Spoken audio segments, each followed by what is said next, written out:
Welcome to the John Thomson Exhibition video blog. I'm Yang-May Ooi, and today we're going to be talking about John Thomson's photographs in Old Siam. And with me to discuss that is Narisa Chakrabongse, who is the co-curator of the John Thomson Exhibition. Narisa, welcome. Hello. So, what inspired you to co-curate the John Thomson Exhibition? Well, it's all Betty, really. I mean, it stems back to Betty Yao because when she was at Asia House, we worked together on various projects.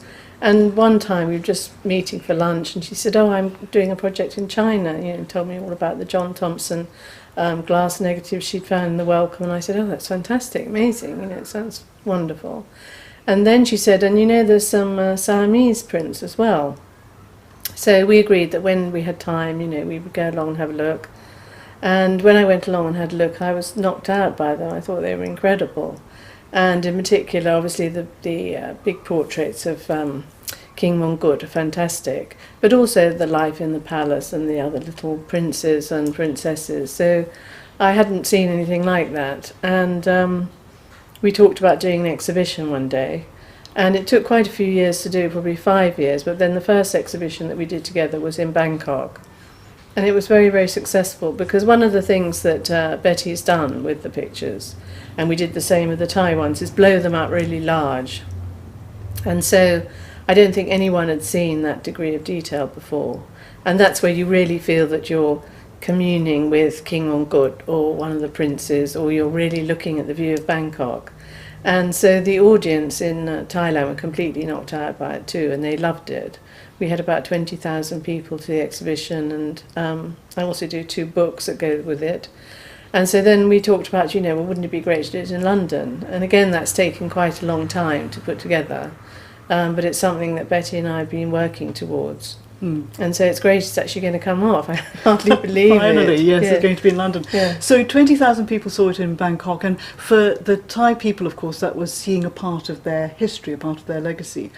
For the people who are going to, hopefully, a lot of you will come to the London exhibition. What can they expect? I think they're going to see a view of Siam that they probably haven't imagined at all, because I think many people's idea of Thailand is sort of beaches and temples and beautiful women and food, and it's all quite vibrant colours, isn't it? And here they're going to see something much more subtle and in black and white and quite removed, rather mysterious. I think it's not romantic exactly, because that sounds a bit sort of orientalising, but something still and portraits that are very, very good and a different side. They're going to see a king for a start, and he was the first real modernising king of Siam. And so they're going to see how he dresses himself, how he presented himself. This is one of the portraits that he sent to Napoleon III. This is the portrait that if you look on Wikipedia, you see of King Mongkut. So I think they're going to see something very iconic, but also some other photos of just ordinary people. There's a wonderful photograph of a boatman, very muscular, holding a big sort of, I can only think of the Thai word at the moment, oar, from one of the royal barges. And it's a very simple portrait, but it's very strong. Or there's a young boy who we've used on the poster, who just gazes straight at the camera. And so I think they're going to see real people, and also these very interesting landscapes of Bangkok too, which people always are fascinated by, because many of the buildings are still there today. And then the royal barges, all these very elaborate ceremonies that were held in the mid-19th century. So I think they're going to see quite a different facet, really. So you have described a number of the photographs, and I believe John Thomson took hundreds, maybe thousands of photos. How did you choose the ones for the Siam section? With the Siam section, there aren't perhaps quite so many to choose from as in the China section. We also wanted to choose some of the Cambodian photographs, so we have 6 of those, because in fact he was the first Western photographer, or first photographer, to go to Angkor Wat. And at the time, Cambodia was part of Siam in a way. So King Mongkut gave him a letter of introduction, which facilitated his progress, and it meant that he could actually also photograph King Norodom. So we wanted to choose as many varied things as possible, because not only did he photograph in Bangkok, he also went upriver to Ayutthaya. So we have a temple from Ayutthaya, and then he went downriver to Phetchaburi. And so we wanted to show daily life as well, because when you take a picture of a river scene in those days, there are all the thatched houses, the boats, all that sort of thing. So as diverse a range of photographs as possible. But of course we also wanted to show the next king, King Chulalongkorn, when he was still Crown Prince. And that's a very beautiful photograph as well, because he's a young boy. He hasn't yet had his tonsure ceremony, which was a sort of rite of passage ceremony that boys went through. And so that's a very fine portrait. And then also just the royal barge, I think, is fantastic. And then monks as well. And there aren't many women in the Siam section compared with China. But there is a very nice portrait of a lady, the wife of the minister, in traditional Siamese dress. And so we've also got a model wearing, recreation of the dress. And we've also got some replica crowns, the great crown of victory that King Mongkut is wearing. Wow. So we're going to try and bring some of these things to life as well with objects. Oh, so you have in the exhibition actual recreations, sort of life-size models? Not whole models, one model, but also crowns and some of the accoutrements, because in the pictures you'll see on either side of a formal portrait there'll be some of their sort of items of regalia, really, like a betel nut box or a small stem tray, something like that. And so we've managed to get a few of those together just to bring some of the objects to life as well.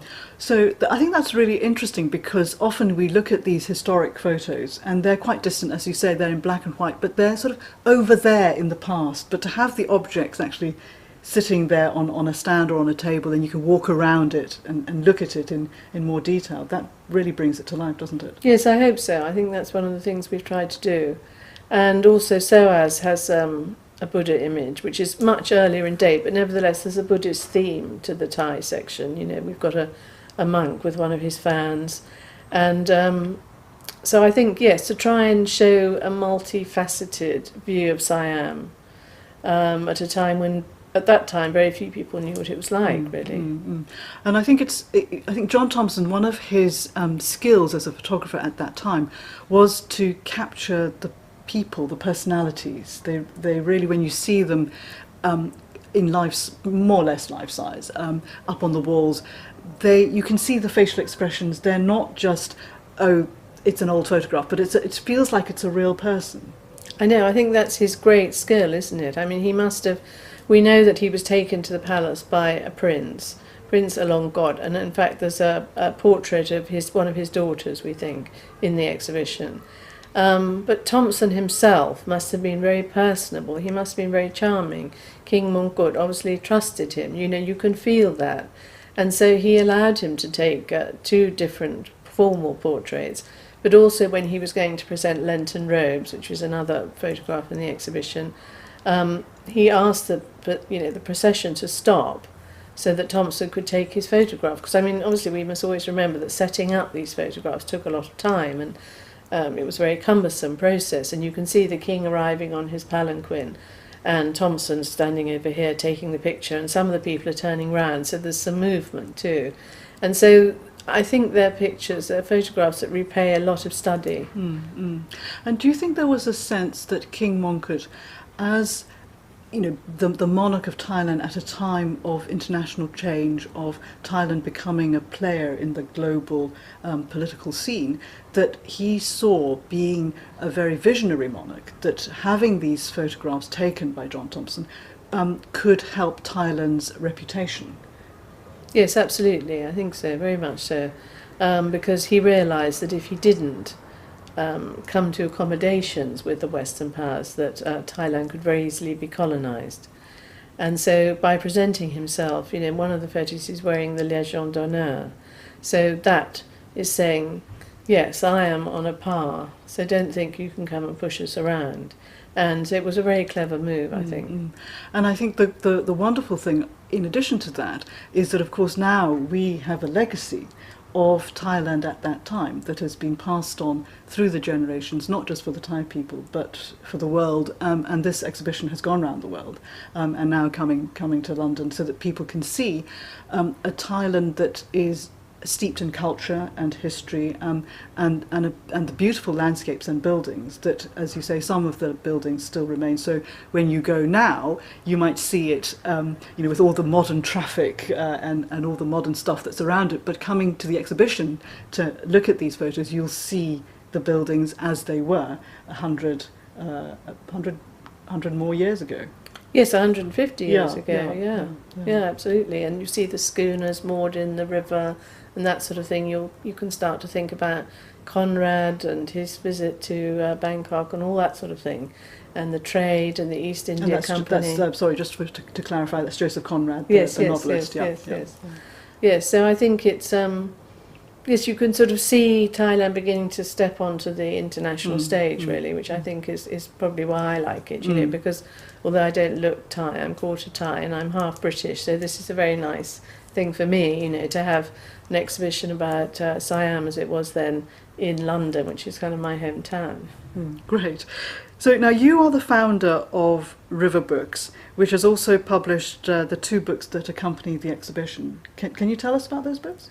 The books are great. I mean, you know, Betty came to me with the first one. She said, "Oh, Narisa, you're a publisher, help me. I need to distribute it outside China," because the first catalogue was done just for her Chinese exhibition.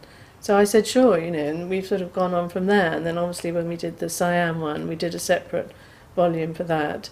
And people love the books, and I print them in Thailand. One of the things about my printing company is I want to show the rest of the world that Thailand has good quality printing, and I want to preserve Thai art and culture. So this is part of that, but also China, southern China too. I've done a book on southern Chinese textiles. So it's all part of it, fits in very well with the other books I do in my list. I think people really love old photographs. They love looking at people's faces and imagining their lives. And that's why I think the books are very successful. And the books are available at the exhibition. They will be at the exhibition, so you can buy them there. But you can also buy them on Amazon? You can buy them on Amazon, in any good bookshop, and from me even. I even have a bookshop in London. So great. And what's the website for people to contact you on that? It's riverbooks.com, riverbooksbk.com, www.riverbooksbk.com. Great. So for those of you who can't come to the exhibition, you can still see the photos from those books. Narisa, thank you very much. Thank you very much. And for all of you, I hope this has given you a bit of a taster for what the exhibition. And if you want to come, it's the Through the Lens of John Thomson Exhibition. It's at the Brunei Gallery in SOAS in London, and it runs from the 13th of April to the 23rd of June, and it's free. So to find out more, you can go to the website at johnthomsonexhibition.org, and we hope to see you there. Thanks. Good stuff. Very good.